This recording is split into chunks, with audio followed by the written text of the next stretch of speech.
welcome to the Agile Coaching Exchange tonight. It's so great to see 74 of you from all over the world. We've even got someone in New Zealand, so I'm sorry that is going to win the distance of furthest away for tonight. We live in hope for next time. So tonight, we're very honoured to have Jon Smart joining us. And I say that because I first met Jon many years ago. He probably doesn't remember me, but I met him when he was on the conference circuit talking about the good work that he was doing at Barclays. And he was doing that with a good friend of mine, Chris Matz. And I was really interested to hear about how they applied, some more agile ways of working in a big organization like Barclays. And from what I'm hearing about how they were planning and scheduling their work, they did some really cool things there. And so I was quite pleased when I got to speak to Jon and said, what could you come and do for the Agile Coaching Exchange tonight? So at the moment, Jon is running his own business, Sooner Safer Happier, named after his book, which he released in 2020, which is really looking at those patterns and anti-patterns for business agility. And now he runs his own company with a guy called Miles, and they're really focused on coaching, training, and actually putting some good love back into the community. So I'm really honoured to have Jon here tonight, who's going to be talking us through all about OKRs. And obviously, this is a good subject at the moment because every single organisation seems to want to do them. So I'm sure you've got a whole heap of questions. So let's keep the questions towards the end, and then it would be fantastic if you feel comfortable for you to come off mute and then ask those questions for yourself. Because Jon's going to talk for about 15 to 20 minutes and then open up the floor for all of those good things that we've got on our mind regarding OKRs. So without further ado, I'm going to hand you over to Jon. So take it away. Great. Thank you very much, Helen. So let me share my screen. Can I get a quick visual signal that you can see that okay? Very good, thank you. So thanks very much for the invitation today. Great to have so many people from so many locations and great to see some familiar names here as well. So as Helen said, I'm going to share some lessons learned around OKRs. I've done this at scale. I've done it at a number of organizations. There are some things that work and some things that don't work. So I'm going to share those lessons learned the hard way. I'm going to talk about mindset, mission, and measurement for OKRs, objectives and key results. And then, as Helen said, we'll then have time for discussion, Q&A, hopefully a kind of a two-way discussion, share your experiences, your learnings as well. Like Helen said, feel free to type questions in the chat as we go. I'll try and keep an eye on them. And if I can answer any of them while I'm talking, I will. If not, I'll take them at the end. So, OKRs, objectives and key results. So what we're going to look at, first of all, is we'll look at what an OKR is. Then we'll look at OK and not OK OKRs. Credit to Radiohead for that. OK, not OK computer. OK, not OK OKRs. And some of the lessons learned, some of the mistakes that I've made and others have made. We'll have a look at OKR alignment. So especially when you're at a large company, like a very large company, you need to have OKR alignment. And we'll take a look at how to get started or how to get restarted. So first of all, the popularity of OKRs is absolutely rising. It's a hot topic. There's a lot of interest in this topic. A lot of traditional organizations are starting to embrace OKRs. I did a look on Google Trends, and when I compare the frequency that the term OKR is searched for versus the term balanced scorecard, you can see that since the end of 2018, there's now more searches for OKR than there is for balanced scorecard. I also checked out the number of searches for OKR versus portfolio management. And I was delighted to see that OKR is now a more searched for term globally than portfolio management. Again, it's kind of the end of 2018 where we see that pivot. That's probably not coincidental, because that's when it was 2018 when Jon Doerr published Measure What Matters, where he writes about the history of OKRs.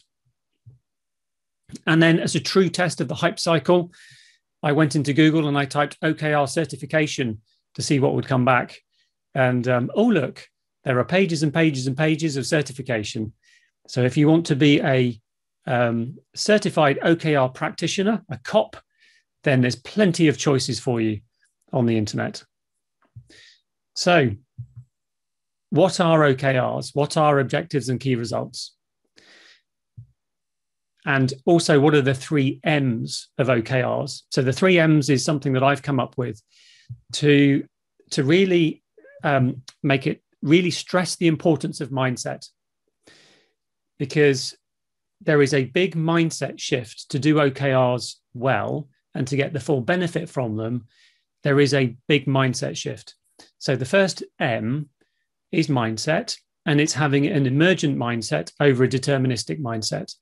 So that is acknowledging that the future is not knowable, acknowledging that we don't know what we don't know. There are unknown unknowns. So we need to maintain optionality, and we need to learn quickly. And it's also having a mindset of being empowering. So, the OKR is kind of setting the very clear mission, the very clear goal. This is what we're trying to achieve. And then empowering people to figure out how they're going to achieve that goal themselves, not a dictatorial command and control, do this, do this, do this. So that's part of the mindset. The second M is mission. And so the mission is the objective. It's the goal. And it should be outcome over output. And it should be inspirational. And it should be aspirational. And then the third M is measurement. So that's the key results, the KR.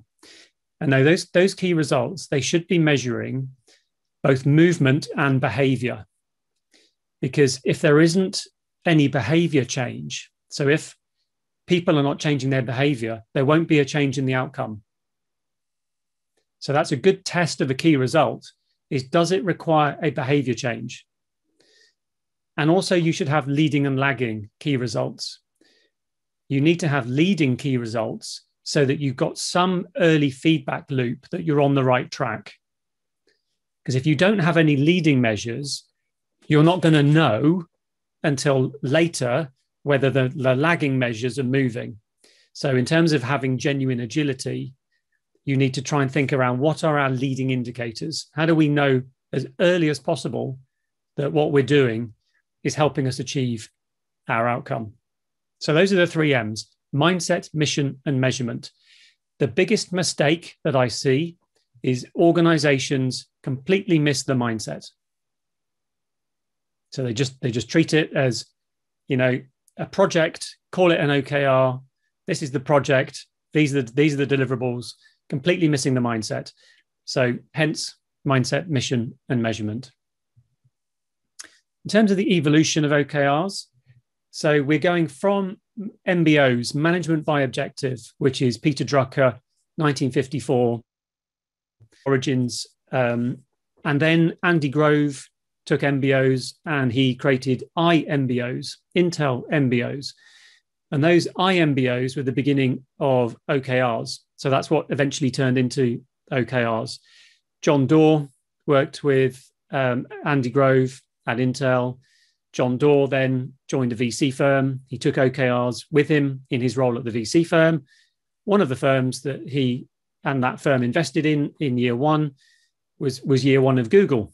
So Larry and Sergey have been using OKRs since the early days, I think 1999, I think it is. And they attribute a lot of their success to the fact that they were using OKRs to grow Google. Since then, it's LinkedIn, Uber, Facebook, all of the unicorns. And since then, it's also been the horses as well as the unicorns. It's been the old Shire horses. The large traditional organizations have started embracing OKRs as well. So MBOs are top down. They are generally output and task focused. Typically, they're annual. So an annual cycle around what are the objectives, that we're going to decide them, top of the house, and then we're going to cascade them. They're private and siloed. So typically, they end up hidden in the performance appraisal system. They're risk averse. Often organizations shoot for mediocrity. People underpromise in order to overdeliver, especially if it's tied to your performance appraisal and your bonus and your promotion. People will game the system. And the typical culture is command and control. So coming from Taylorism, coming from the age of oil and mass production, it's around, I've got the stopwatch and the clipboard. I'm going to tell you when to start working, when to stop working. I'm going to tell you what tasks to do. I'm going to tell you exactly what to build and how to build it. So the pivot to OKRs is top down and bottom up. So it's about teams at every level and teams of teams write their own OKRs. And those OKRs are aligned. They do not cascade, but they align. A subtle difference. The focus is on outcomes and experiments, not output and tasks.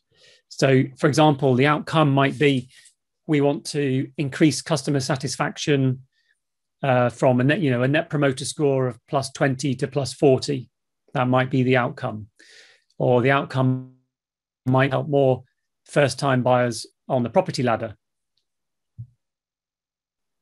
The pivot around frequency is that there's a nested cadence, especially for large companies. So you'll have your multi-year OKRs. What do we want to achieve? 3 years, 5 years. What do we want to do on an annual basis? And then how do we slice the elephant into thinner slices? What are the quarterly OKRs? I'm just going to jump in and answer Phil's question in the chat. So Phil, can we have an explanation of the difference between alignment and cascading? So cascading is more the left-hand side of this slide, where a cascade is, here's the objective decided at the top. I'm going to cut a slice of that and I'm going to hand it down to you. That's what you need to do. And then you as a leader, you're going to slice that and you're going to hand it down to the people that work in your area. So it's a cascade of an outcome. With OKRs, it shouldn't be a cascade. It should be an alignment. So the difference here is that the teams of teams are writing their own OKRs. And those OKRs need to align to the parent OKR, the one above it, in terms of the cadence. So Phil, I'm going to give you a worked example on this in a few slides' time. Vic, OKR certification. For any of you that have seen my certified really agile practitioner lightning talk on YouTube, you might know why I brought that up at the beginning of this. So I will answer that question later. Transparent and aligned. So yes, transparent and aligned. So the difference here is rather than being hidden in the performance appraisal system, like objectives normally are, they should be very visible. And so very visible, transparent. This is where some tooling is very useful. So yeah, whatever, there's lots of OKR tooling on the market right now. And the advantage of this, and this is something I've implemented a number of times, you can go to a browser, you type in the URL, and you see the organization, you can double click, and you can navigate the organization, and you can see what OKRs the teams of teams are working on. And that's incredibly powerful because then you can collaborate. You can say, hey, we're doing something similar. So it's so powerful to make them transparent. You know, everyone can see what everyone's doing. Some exceptions, there might be something you're doing which is under NDA or might be secret, in which case, you know, you hide that, you use code words, whatever. Tooling, let's talk about that later, I think. They should be aspirational. So not risk averse, but at least some of them should be a moonshot. So, and this depends on your culture and your organization. it's sometimes unrealistic to go to aspirational moonshot OKRs overnight. And what I have found is you almost need to work your way to that point. If you've got a very conservative organization, it can be too much culture change too soon to make all of the OKRs a moonshot. Not everyone is Google X. So the learning here, you've got to read the culture of the organization. They might need to be slightly less aspirational to start with, but try to have some moonshots. Some of them might be, if they're regulatory deliverables with an absolute drop, hard, you've got this date, you have to comply to this because it's legislation, it's the law. In that case, that's not going to be an aspirational OKR. That's going to be a committed OKR. We have to be live with this regulation on this date. So saying that we achieved 60% of it is not good enough. We've got to be live with the regulation. So some of them might be committed OKRs. Some of them might be aspirational OKRs, moonshots. And then finally, like I said, around the culture, we want a culture of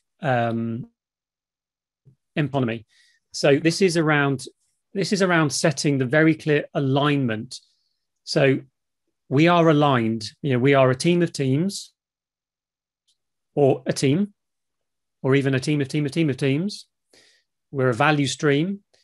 We've got super clear alignment. And the beauty of this, it brings together our business, business, IT, compliance, finance, marketing, sales.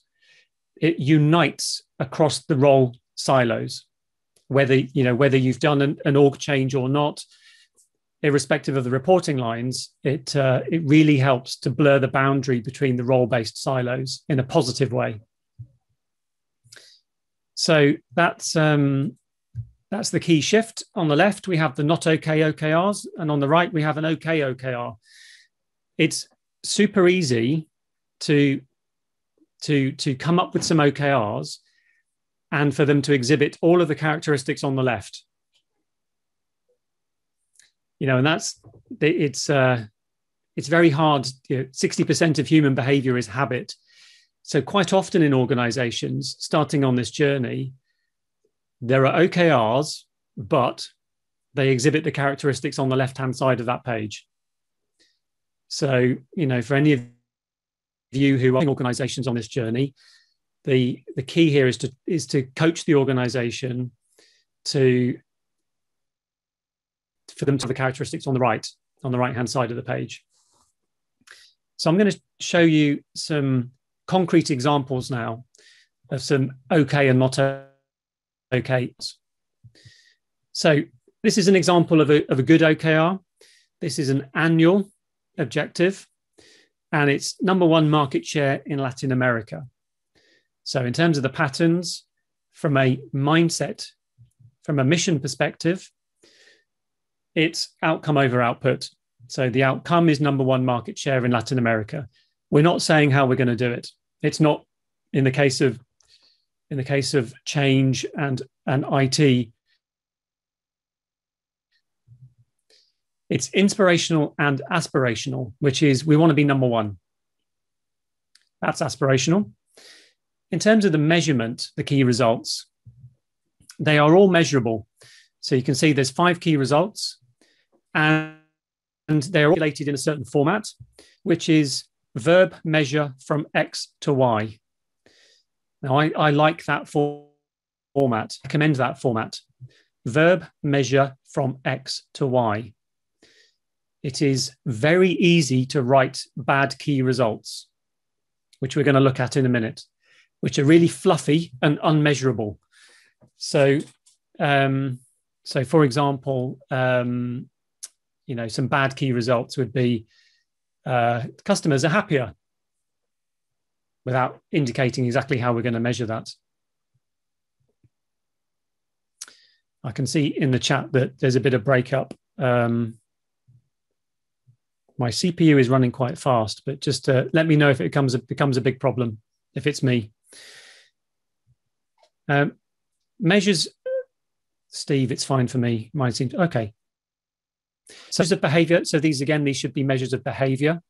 We can see, for example, double the advertising click-through rate.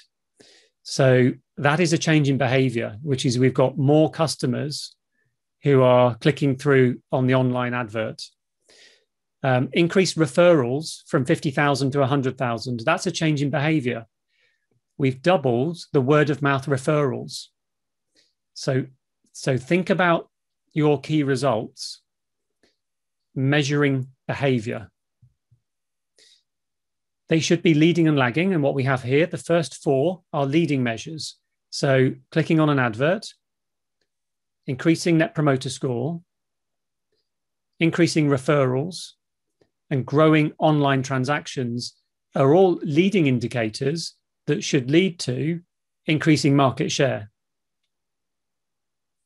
Now, if you don't have those leading indicators, you can't exhibit genuine agility. You can't be nimble. You can't be agile. You're not learning.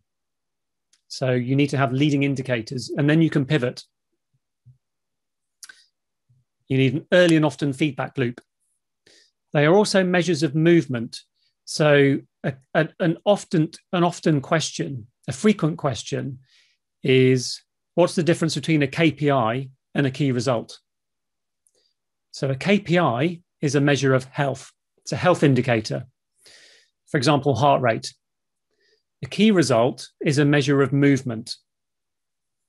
So organizations tend to have lots of KPIs, which generally stay in a range. But a key result, you deliberately want to not have very many key results. You want to limit the number of key results, and they are about movement. So, for example, I want my resting heart rate to go from 70 beats per minute to 60 beats per minute. That's a key result. I have reduced my heart rate at rest. A KPI might be, what is my heart rate? Right now I'm running and it's 100 beats per minute. So organizations have lots of KPIs. You should have fewer key results. And the key results are about movement from X to Y. They are measures of value, which are added incrementally. So this gives you built-in benefits management. In a traditional way of working, you have a business case, which you do, 18 months ago. You go through an annual funding process. You get the money to do some change. Eventually, you deploy that, and you've got hardly any feedback loop on the value that change investment has realized.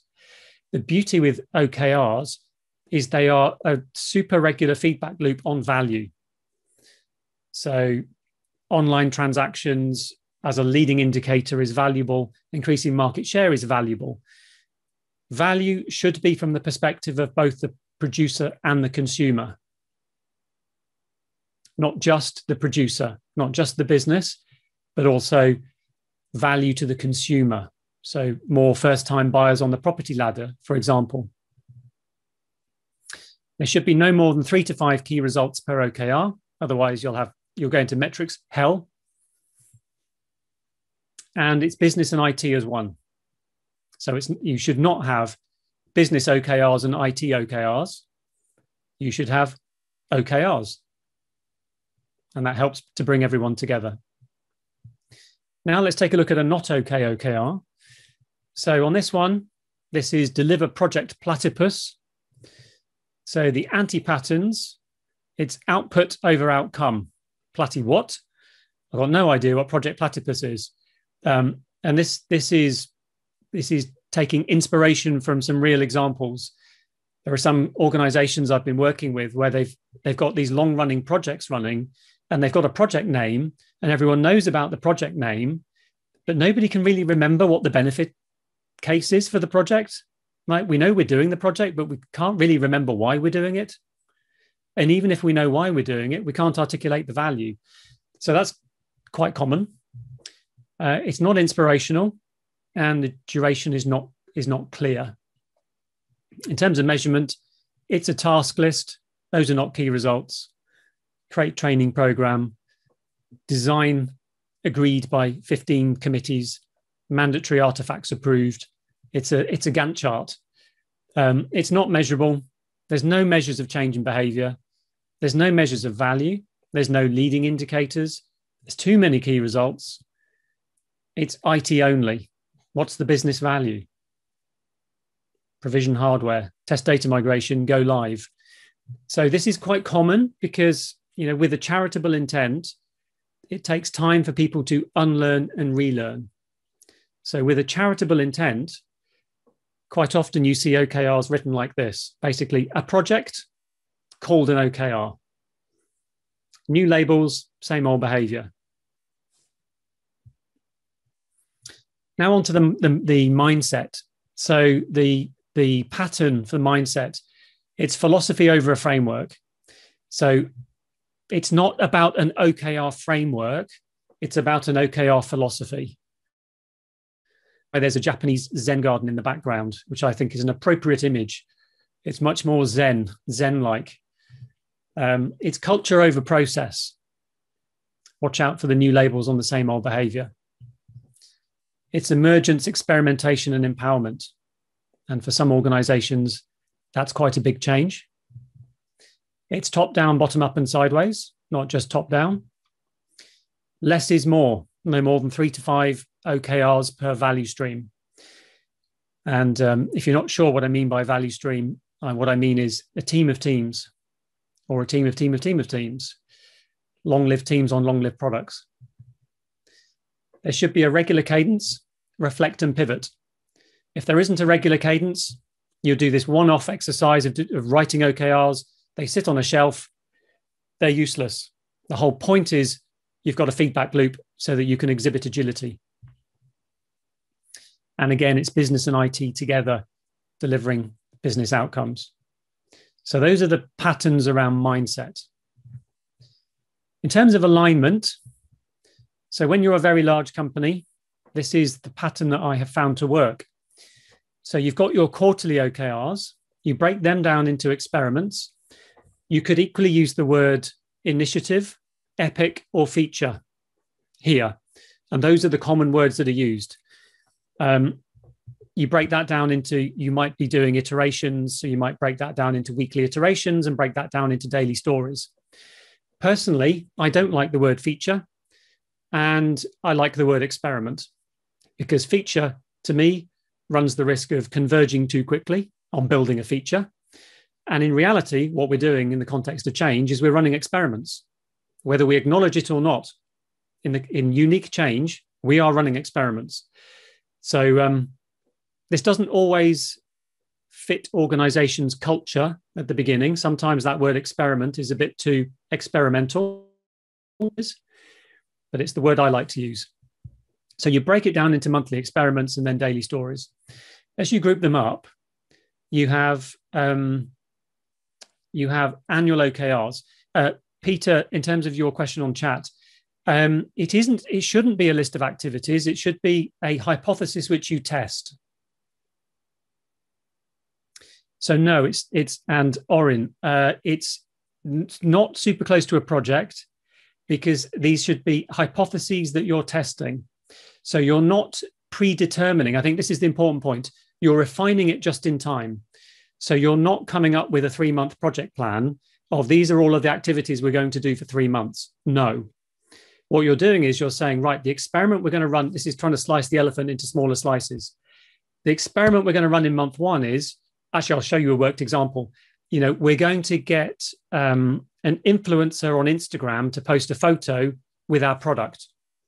That might be the first experiment we run. Or we might run a prototype with 2 customers in 1 location. So you're trying to minimize your time to learning. And yes, absolutely, Steve, spot on. It's scientific method, correct. It's the coaching cart, the improvement carter and the coaching carter from Mike Rother. So what's your desired outcome? What's the 3-month outcome? Beyond your knowledge threshold, what experiments are we going to run to get there? We run an experiment. What did we learn? Pivot. Thank you, Steve. You group them up into annual OKRs. So this gives you the strategy alignment. So now you're getting into strategic alignment. So for the team of teams, for the value stream, for the business unit. What are our desired outcomes we want to achieve in 12 months? Again, it's not output, it's outcomes. For a large company, those group up into multi-year OKRs. We're very firmly into strategy now. Our strategic intent, we want to be number one in Latin America, for example. And then those group up, if you're a very large company, those group up into the group-wide view. So the top level is the group. The next level down, that could be business unit 1, business unit 2. Double click within business unit number 2 on the right. What are we going to try and do? Annual outcomes, double click, double click, double click. And again, instead of eating the elephant whole, this is elephant carpaccio. You're trying to slice the elephant, focused on outcomes and experiments. So on the left, you've got strategy alignment. The beauty of this is you've got a really fast feed loop on your strategic intent. So you may be familiar with Hoshin Kanri, some of you. Japanese strategy deployment. Japanese companies have been very good at two-way strategy, and Western companies have not. So this is two-way strategy. And then on the right, you've got your feedback loop on your value, on your benefits, and then you can pivot. So to give you an example, the group example might be, this could be Louis Vuitton, Chanel, Burberry. We want to be in the top 3 most valuable luxury brand. You break that down, we've got the fragrances value stream and the luxury bags value stream or business unit. Fragrances, we want to be top 5 global brand because that will help us at the group level become the most valuable luxury brand. For luxury bags, we've decided that we want to be in the top 3 in China because if we're in the top 3 in China, that's going to help us be the most valuable luxury brand across the group. You break that down into an annual outcome. In order to be top 3 market share in China, within the luxury bags value stream, we have the handbag value stream. We want to increase our market share in China. The key results will have some indication as the from X to Y. In Q1, we want to increase market share in Shanghai because we've identified in the first quarter, we think that's the biggest bang for the buck. And the experiments we're going to run is we're going to run an online promotion on WeChat in China. And we're going to hire some social media influencers to have photos taken with our bags and put them on Instagram or WeChat rather. And that's how you're slicing the strategy into smaller slices, which are hypotheses. If you do this well, what you're aiming for is you're aiming to maximize the value over time. So what you're trying to do is get the most value in the shortest time and then cut the tail. So you're optimizing for the most value in the shortest time, the quickest time to learning. And then once you start to sense that the key results are starting to tail off, so we're not seeing any more market share, we're not seeing whatever the key results are measuring, you stop that one, you kill it, stop starting, start finishing, you pull the next OKR. Or you run the next experiment. And then you maximize the value curve again. And as I said, you're aiming for the cheapest cost of failure. So with those leading indicators, if you're not getting a positive signal on the leading indicators, you can pivot. And that gives you the genuine business agility. So done well, OKRs shine a light on value and time to value. And in particular, this is where the PMO for large companies, the project management office, can help. And this is going from PMO to VRO, from a project management office to a value realization office, the VRO. I did a talk in 2018, the PMO is dead, long live the PMO, where I spoke about this along with Morag. And it's also written about in the book as well. How to get restarted. So my advice for getting going or to restart, think big, start small, and start. Don't spend 12 months in PowerPoint. You'll be surprised how many organizations spend 12 months in PowerPoint. and broad and shallow and narrow and deep. So what I recommend is try to get your top level kind of group, or the highest level that you're able to. It could be group, it could be business. Try and get your multi-year outcomes articulated, and then run some narrow and deep pilots. So you've got the think big and then the start small, and learn by doing, because the only way you will learn is by doing. I recommend appointing OKR champions. So having some people who are the go-to people on this topic, and, immerse yourself in all of the literature, all of the books and the talks. Be patient, be resolute. Expect to get it wrong. 4 to 5 cycles to fully embrace. So my learning here is that the framing in the organization is we will get this wrong. And it's going to take us a number of quarters before we get this right, or before we start doing this well. So you de-risk, you make it psychologically safe. You de-risk it. A lot of companies think it has to be perfect from day one. I recommend having a community of practice for shared learning.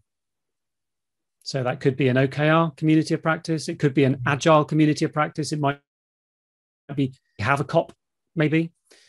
But definitely get your people who are experimenting in the pilots, get them together regularly to share their learning.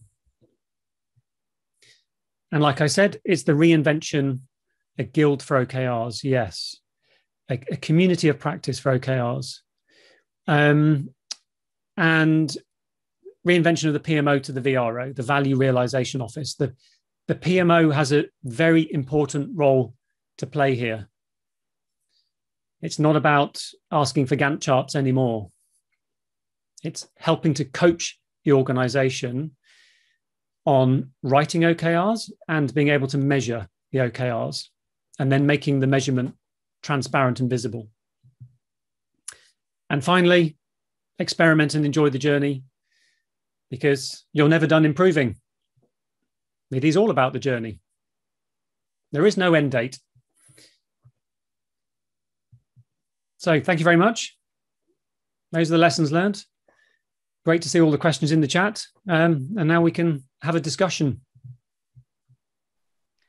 Brilliant. Let's just give Jon a little round of applause, as we do in our online world, to say thank you very much. Okay, so we strongly encourage you to ask your questions for yourself. So who's got a question that they'd like to ask? I have one. Yep. So I'll get us started. Hi, Jon. We kind of approached OKRs in like a similar way you describe at my current company, in the sense that we would set company level ones, and then we'd encourage each team to create their own OKRs that were aligned to this. And one of the challenges we had with not cascading and letting everyone set their own OKRs is that then you have this kind of continuous cycle of people trying to meet the company level OKR in different ways, but ways that might not be compatible. So everyone wants to do something to help move that metric, but there's no like planning of like, okay, who does what? And you have people trying to do the same thing, or people trying to like approach it in different ways that we might not want to do at the same time. This kind of independence leads to a bit of disorganization, and we're not that big a company. So I was wondering how you manage that when you empower everyone to create their own like aligned OKRs. Yeah, so I think, and what's springing to mind, Vlad, is you do need help around the coordination of OKRs. And what's coming to my mind, again, is that one of the points I kind of ended on there is the reinvention of the PMO to the VRO and the Value Realization Office. I don't know, Vlad, if you just oh, there you are. You just moved around on my screen. There you are. So you do. My personal experience,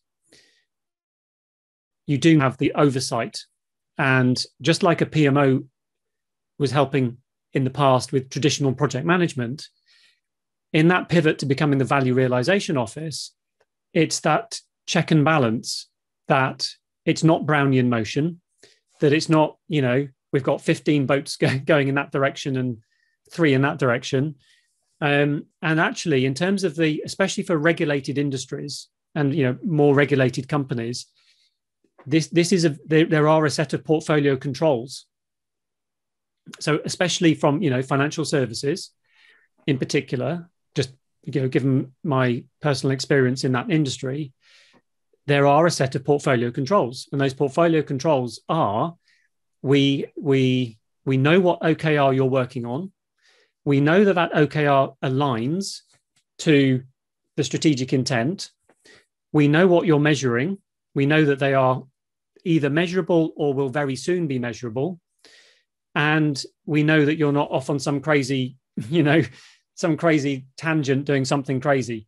So I think, Vlad, I hope that answers your question. There is a role for the VRO, the PMO, or some supporting group of people to make sure that there is coordination. That's one part of it. The other part of it is over time, in my experience, as organizations get more experienced at this, with the transparency, you might start out needing the big room planning type exercises at the beginning, because especially when you've got lots of dependencies, and this is nothing to do with any particular framework, but getting people together in a room once a quarter to talk about dependencies and priorities and who's going first. And in particular, when you have an OKR that requires multiple value streams to deliver, you need to coordinate. And on the beginning of this journey, you need to do a lot more coordination. Further down the line, when you've broken dependencies, you've got more autonomous teams, independently deployable and testable components in IT, you shouldn't need to have so much big room type planning. So I hope that helps, Vlad. Yeah, I guess we did a version of that. Like we definitely did the sanity checking of like, no, this isn't measurable, you can't have this. But I guess the thing that kind of tripped us up, the way we handled the VRO was the C-suite had veto rights, and they would be submitted, and the C-suite would say if they accepted them or not. And at a certain point, people kind of said, well, why don't you just tell us what you want our OKRs to be? Yeah, that sounds like an anti-pattern. Yeah. Brilliant. Thank you. Tom Heyman, you're up next. Don't worry, I've got a list of the order of you. Take it away, Tom. Thank you. Thank you, Helen. So how have you moved away a traditional mindset for C-exec or CIO level when they look at traditional KPIs as KPIs? How do you move that towards the OKR model and the key result model? Basically, that's quite fluid at the moment for where I am in Dell. Trying to work on our new CIO, who's very KPI driven, which is great in some respects, but how to sort of bring him on the journey, and also the exec that he works with on this OKR, this sort of greater or better level of engagement in terms of making stuff happen. Yeah, Tom. So if I've understood, let me play the question back to check I've understood. I think my understanding of your question is kind of how to help that mindset shift. Is yes, that right? Exactly. Yes, that's right, John. Thank you. So a couple of thoughts on that, which is number one, always start with why. Always. What's the problem you're trying to solve? Start with that. So quite often I'll start with the question, how's it going? And normally people come up with a list of problems when you ask the question, how's it going? And so I think whether it's OKRs or whether it's the word agile or the word DevOps or the word digital, it's not OKRs for the sake of OKRs. It's not agile for the sake of agile. For those of you that have read Sooner Safer Happier or familiar with my narrative, this is the heart of the narrative, which is why it's called Sooner Safer Happier. Start with the outcome you're trying to achieve. So the trick here is try to be careful about the hype cycle of, well, everyone's doing OKRs, so we need to do OKRs. And try and focus on the problem, try and focus on the desired outcomes. So for example, which is going to be unique to Dunelm. So for example, we want more value more quickly. For example, we're slow and inefficient. We're too expensive. It takes us too long to get stuff done. We can't retain staff. I'm not talking about Dunelm. I'm just talking generic examples. And then, especially from kind of a senior leader perspective, where it's like, stop talking to me about bloody agile. It's like, you know what? Well, there's some approaches which can help here. It's about minimizing time to learning. It's about learning as quickly as we can. It's a focus on outcomes. If we want to survive and thrive, we can't write project plans that take 24 months to be delivered. We need to be nimble. And so here's an experiment. Let's try this experiment. And then it's coaching. I think, it's invite over inflict. It's pull over push. You can't make the horse drink the water. So if there's some pull, if there's some appetite for experimentation, you're good. Thank you, Jon. That was really good. Cheers. Brilliant. Thanks, Tom. So let's head over to Steve Thomas next. Thank you. Hey, hi, Steve. Jon. How's it going? So you said, in one of your slides, you said culture over process. And I feel like saying, stop talking about bloody culture. It's like Agile, DevOps, and the rest. Like, can you unpack the type of behaviors, which I sort of relate to culture, if I got that right, or correct me, and just unpack that a bit for me? Yeah, and also, yes, Steve, and also just to expand on that culture over process, culture before process. So it's the common the anti-pattern that I see is organizations just focus on process and tooling. So, for example, Scrum. For example, we're going to implement the OKR framework as a process, and actually use the word framework or use the word methodology, the OKR methodology, the OKR framework, the Scrum methodology. And so the point that I'm trying to deliberately emphasize is that that will not be successful without the corresponding mindset shift. It will be new labels on the same old behavior, and the outcomes won't improve.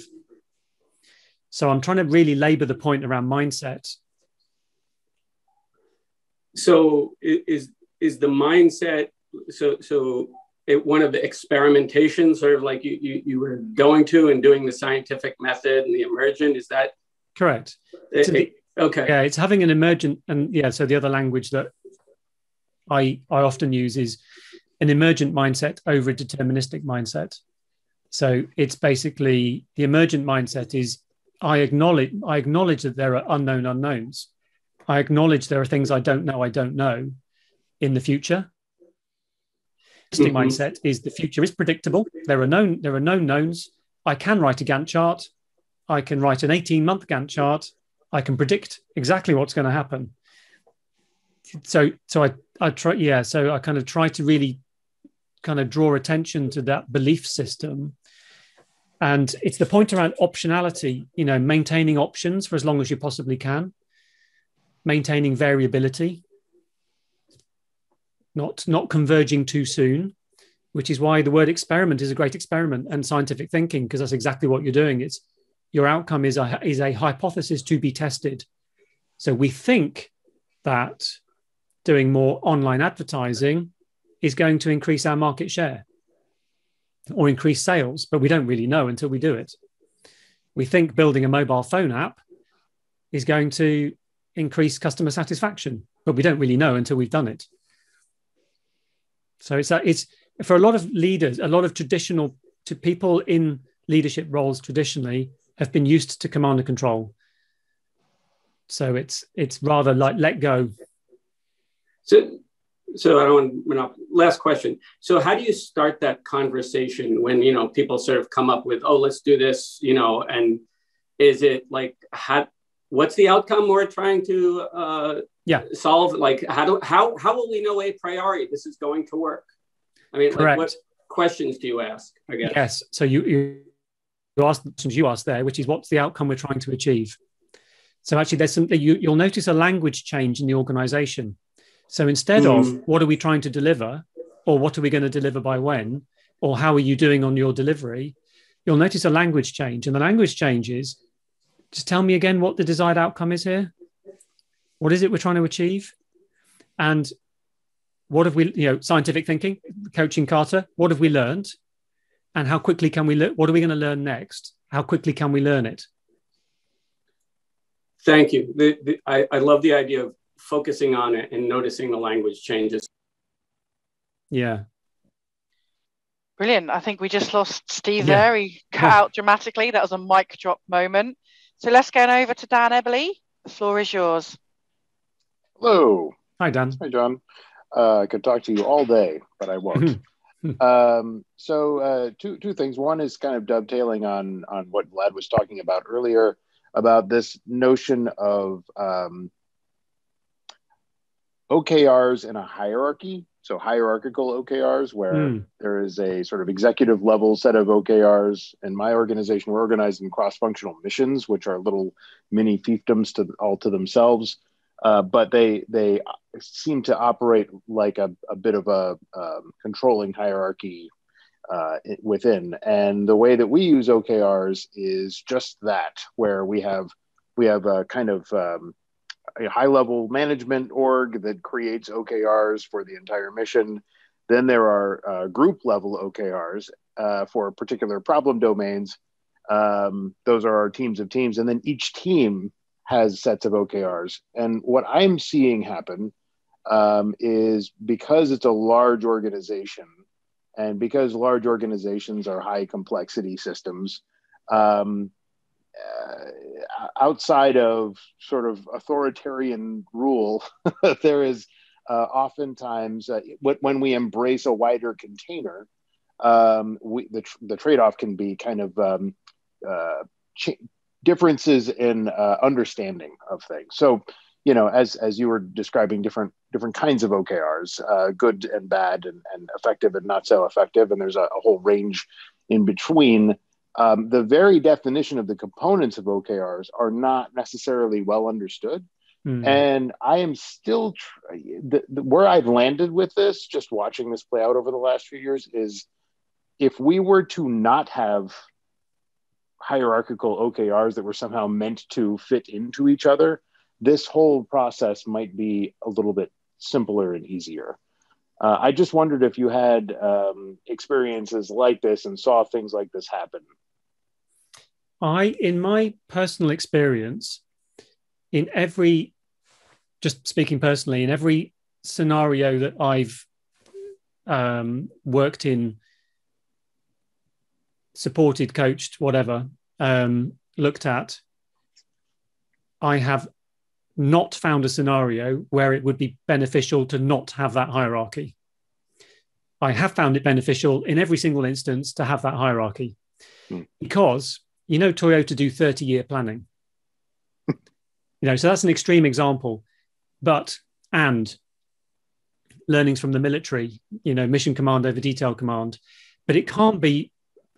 And there might be a very strange exception here in terms of context. There might be like a 1% chance you might have a company who are quite happy with Brownian motion.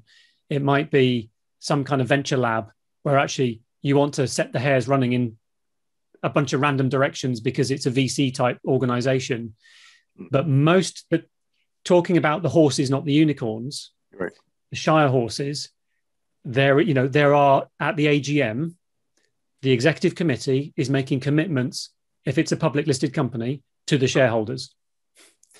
And some of those might be short term, some of them might be 3-year, 5-year commitments around cost income ratio, return on tangible equity, and so on. So you can't escape the fact, and I wouldn't try to not have that link to strategy, that there are, from the board level, the executive committee level, there are strategic intents. And personally, I found it to work really well with the tooling when you could be doing a one-day story, and you can click and see how it aligns to the 5-year strategy, because you're the best place to innovate on the front line. It's like, hang on a minute, this thing we're doing, that's not going to achieve that strategic outcome. My God, we need to pivot. Yeah. Super powerful. So I would, just from strategy alignment, it doesn't mean it's fixed. It should pivot. As you learn, you'll flex. Yeah. I wanted very quickly, I'll just say, one of the things that hadn't occurred to me was the thing that you demonstrated, which was sort of a timing hierarchy. That's what it is. Well, that makes a lot of sense to me, and that is not a thing we're doing. What we're doing instead is just a systemic hierarchical thing on the exact same timeline, and perhaps that is something we should play with. Maybe we should look at executive level, long stream, and so on. Perhaps that would alleviate. No, okay, that's it. That's it. It's not a hierarchy in the same timeline. Nope. It's a timeline. It's basically elephant, half of the elephant, a quarter of the elephant. Yes. It's slicing the elephant. That clicks for me. Thank you very much, John. Sure. Perfect. Thank you, Dan. Let's move over to Adam, and then afterwards we've got Jojo. Take it away, Adam. So say you happen to be working in a very large traditional financial institution, just as an example, that has been paying its senior management based upon delivery of KPIs. And now you're trying to put OKRs in. Ooh, that's hard. Is this hypothetical large financial services company still paying its senior leaders on KPIs? Yes. Okay. So, and if you wanted to actually shift to an OKR setup, have you faced that kind of problem where you're potentially going up against the performance and reward system within the organisation? 100%, yes, totally, all of the time, and it's going to be either incredibly helpful or incredibly one or the other. If they align to the desired out, if the OKRs align to the incentivization model, you'll make progress. If they don't, you won't. Really simple, isn't it? I think Adam, you touched on a really good point here around incentivization. So here be dragons. Be wary, be very, very wary. I think as you know, a number of you on this call might be aware of or have this view already. The general recommended advice is to not tie your performance appraisal to the OKR. And that's because of the point around being aspirational. If you make OKRs reflect into your bonus and promotion and everything else, you'll end up back at mediocrity again, because you'll have under promise to over deliver. And you also get withholding of information, ring fencing, and so on. So I know that wasn't your question, Adam, but it was an implication from your question. Yeah. So incentivization is a really incredibly impactful, incredibly important point. So generally what I find to work, and the general kind of what I try to help organizations get to, is the incentivization should be one of improvement, but without stipulating how. So, and this comes back to the one of the previous questions, which is start with why. What problems are you trying to fix? What's the outcomes you're trying to achieve? So, for example, quicker time to value, greater customer satisfaction, and so on and so on. And the incentive is to improve on those, but we're not going to tell you how you're going to do it. And we're not going to have a one-to-one correlation to your performance appraisal for the OKRs, because you'll end up back at mediocrity. So I think, Adam, no easy answer to that, but I think if appraisal is tied to KPIs, it's either going to really help you or really hinder you if it's aligned to the OKR. And just also maybe just to touch on the KPI versus key result. KPIs are health indicators. Key results are measures of movement. Cool. Thank you very much, sir. Sure. Brilliant. Thank you, Adam. Let's go over to Jojo. And thanks, everybody, for waiting so patiently. Klaus, you're up after Jojo. I think I'm Jojo. I want to make sure the name is correct. Okay, so my question is, it's sort of an example, but it was a real life situation. Let's say a client, a senior executive hired you to do some kind of agile transformation, to consult for them. It could be agile, it could be OKR, just some type of change. But they don't actually understand the underlying mindset shift involved for themselves and for the teams that they hired you to help, maybe it's coach and consult for. And so you're expected to help them, but not in the direction that you think is actually for the betterment of the organization, in the direction they want you to go, because they don't fully understand the true meaning of why they're doing it. You know, and then you're in a position where you need to maintain this client because, you know, they're paying you, but you actually want to help them drive positive change. So I find that I'm stuck in that situation more often than I would like. So do you have any advice for that? Yeah, so I'm going to start with a flippant answer, which is buy them a copy of Sooner Safer Happier, the book. And if you can identify the anti-pattern that they're exhibiting, could say, look at page 189. I think we're doing that anti-pattern. And I think we should be doing the pattern instead. So that's the flippant answer. But it's only slightly flippant because actually in writing the book, that was part of my intent with the book, is to help people like yourselves who are like, I'm in this organization. I know what we're doing is wrong or not optimal. I really, really believe we should be doing this thing instead. So actually one reason for writing the book was for exactly that reason, which is, look, it's not just me. Look, you know, pattern 3.1, we should be doing this. So use the book as a lever. The only other thing that springs to mind on that, and I feel for you because it's a very difficult situation, is maybe it spring to mind. Again, I think if you can come at it from the selfish gene and come at it from what problem does this person that you're trying to influence, what problem do they have that's trying to be fixed? Yeah, and there might be a way in there around, oh, you know what? I think we could run this experiment. And the other thing is make it safe to fail. So I think we could run this experiment. Actually, this is your problem. I understand your problem. This is what's keeping you awake at night. Let's try this experiment over here with this team. Because you know what? I think we'll get a better outcome.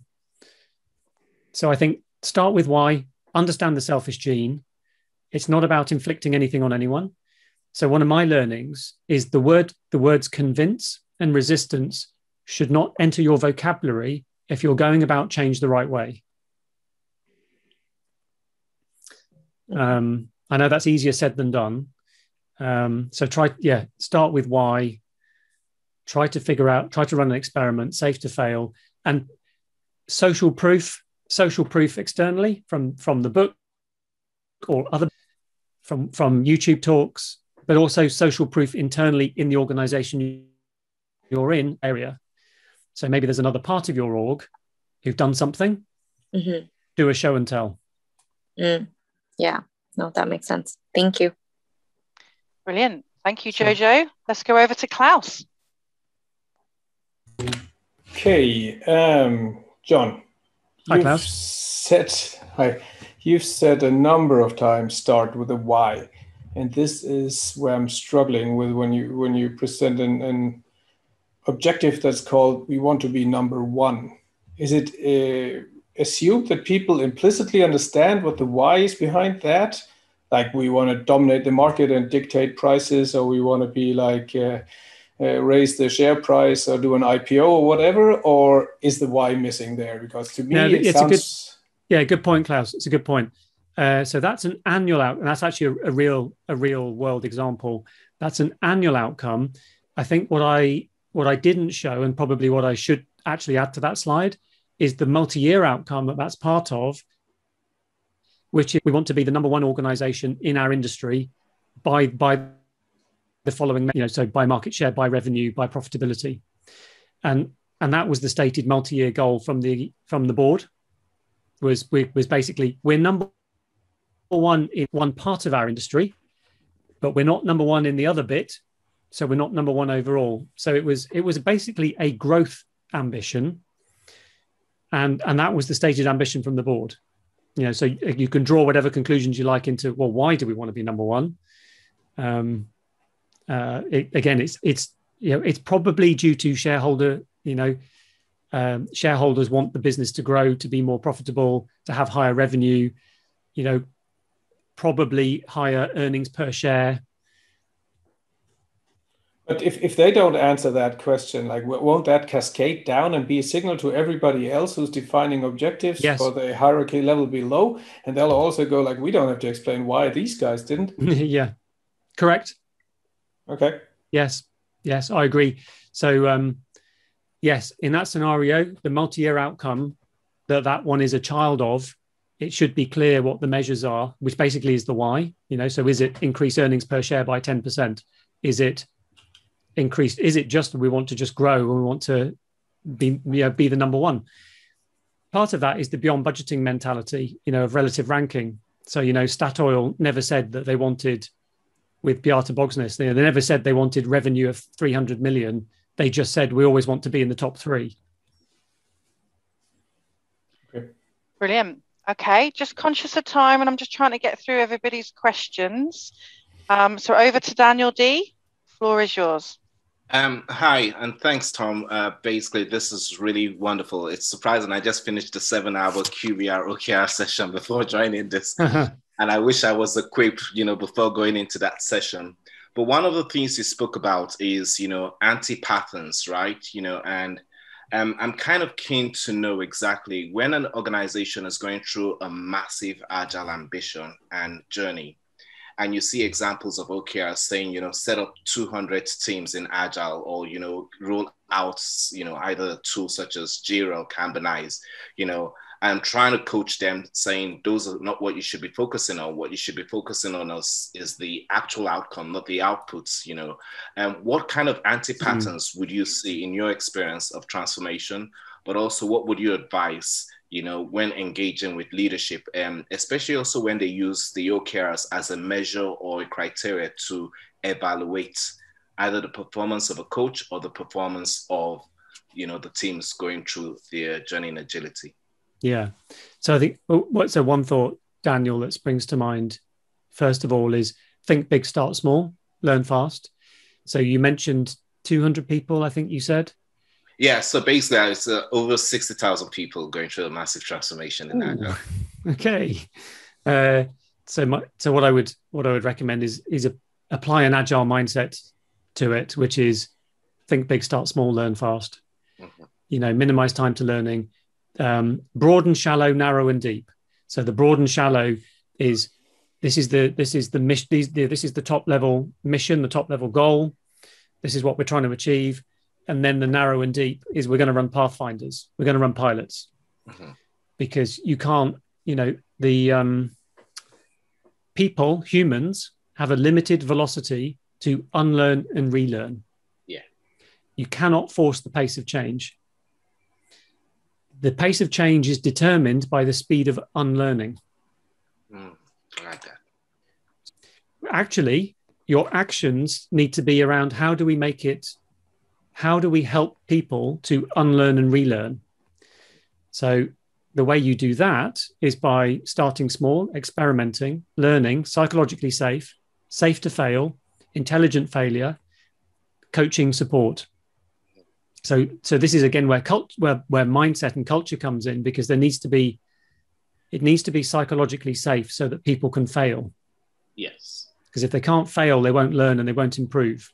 And would you, and thanks for that, would you basically also look at those pilots as either MVPs or proof of concepts, in how you'll learn and everything?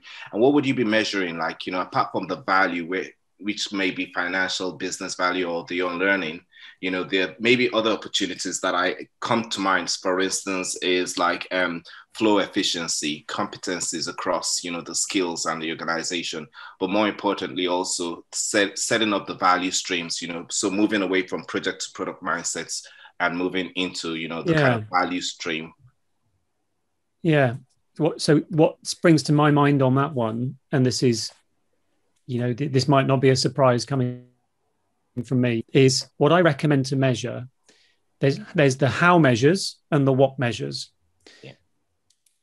The how what I would recommend is better, sooner, safer, happier.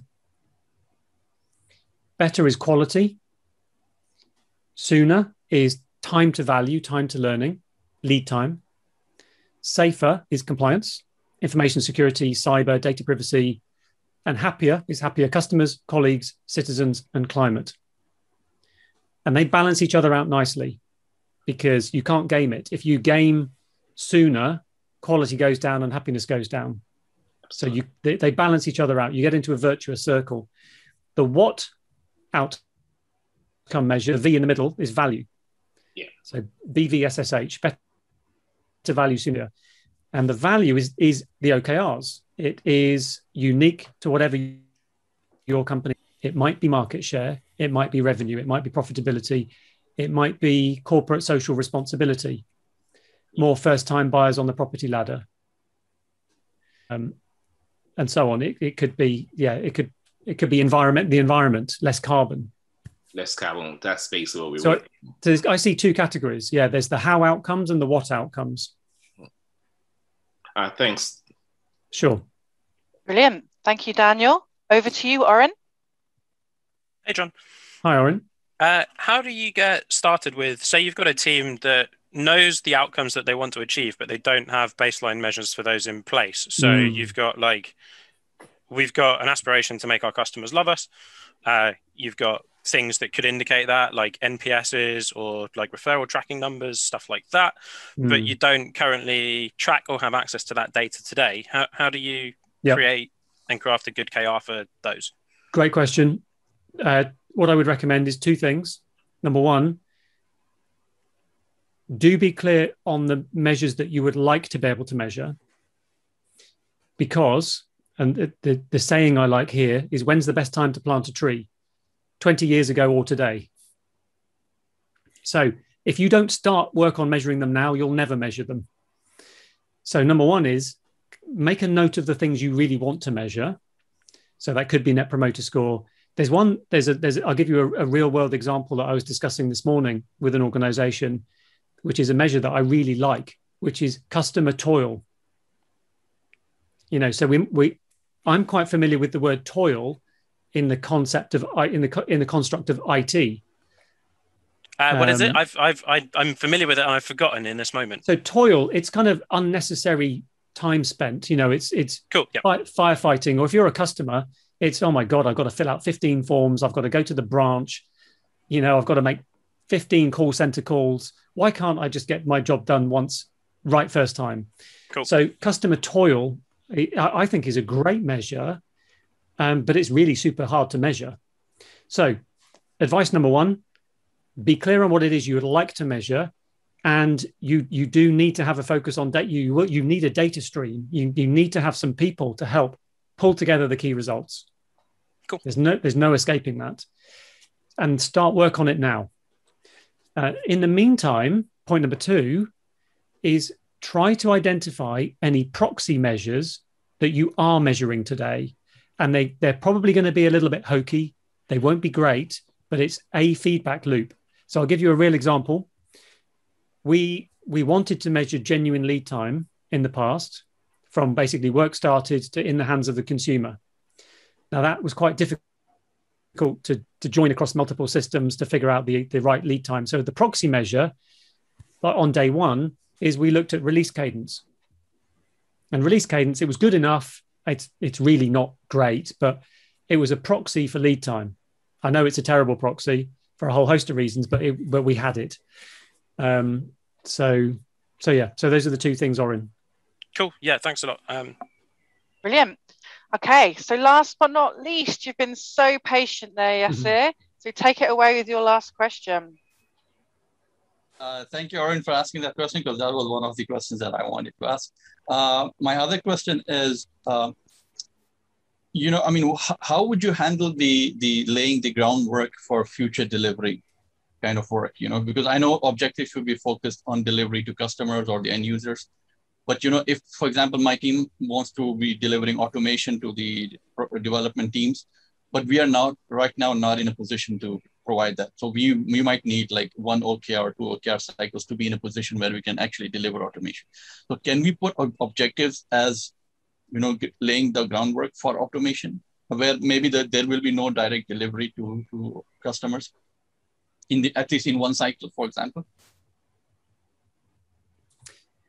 Yes, sure is yes, I would suggest. And I think the trick here comes back to the nested alignment of OKRs. It's kind of two key thoughts. The nested cadences of OKRs, because if it might be that in Q1 and Q2, your outcome is that you've got the necessary, I don't know, I'm just making something up, but you've got the capabilities in place for the future desired outcomes. So the outcome is the skills, we have the people, we have the tooling, we have the ability to do this thing. That's your outcome. Okay. Your Q3, Q4 will actually be to now use the thing that the capability that you've now got from Q1 and Q2. That I'd caveat that with, it needs to not just be activity. So where possible, you're trying to have the smallest slice of value. So what I would recommend is the rule of one experiment, one team, one location. Okay. And then so it's rather than the outcome is, kind of like a waterfall 3-month project, rather actually we've got this capability working with 2 people in the first 2 weeks. And then go sideways, and then go sideways. So actually the goal here is that you can actually demonstrate value. And that could be like a referential value in terms of automation. The alignment to the higher level OKRs should mean that if what you're doing is kind of an indirect benefit, it should be very clearly aligned to a direct benefit, because the next level up, like the annual one, might have a key result of we want to reduce concept to cash, lead time by 2/3. And it just so turns out what we're doing is a key enabler to reduce concept to cash by 2/3. Okay. So yeah, a couple of thoughts. Yeah. Thank you. Brilliant. So that's the end of our questions. Oh my God, we had so many questions. It was absolutely amazing. And I feel like I've learned so much about OKRs, which I'll be taking back to my company next week. So hopefully you all enjoyed it. We'll look to get the video cut as soon as possible. But hey, we all have day jobs, and so we do it in our spare time. But I'll hand over to Ben, who will take us through the close. Thanks, Helen, and thanks again, John, for your talk tonight. So looking ahead, our next event will be on Wednesday, the 21st of July, where we're really pleased to be joined by Base Vode, the founder of Large Scale Scrum, or LESS. Many of you will be familiar with that, some of you might not be. But we're really, really pleased to have him secured. We'll get more details on the Meetup site in the next few days. And then after that, in August, we're going to have a summer break. We're hoping for some summer weather coming back. And every year we set events and then we're hit by a really, really scorching hot August and we get a low tenor. We thought, let's just give everyone a bit of a break. So we've got Base Vode on the 21st of July and then a break in August. Now, if you're really, really keen, our very own Helen will be speaking at our sister event, the Kanban Coaching Exchange, on Thursday, the 15th of July, where she's going to be talking about scaling Kanban, talking all about real life examples, which is kind of things everyone's always asking for. So check that out. If you Google Kanban Coaching Exchange or check out our feed, there'll be plugs for that on Twitter and on LinkedIn. In the meantime, I just want to say thanks to Simon Matchin from TFE Consulting for sorting us out with the Zoom tonight. And thanks for all of you for turning up. And of course, again, to John for providing the content tonight. So thanks very much, everyone. And we hope to see you soon.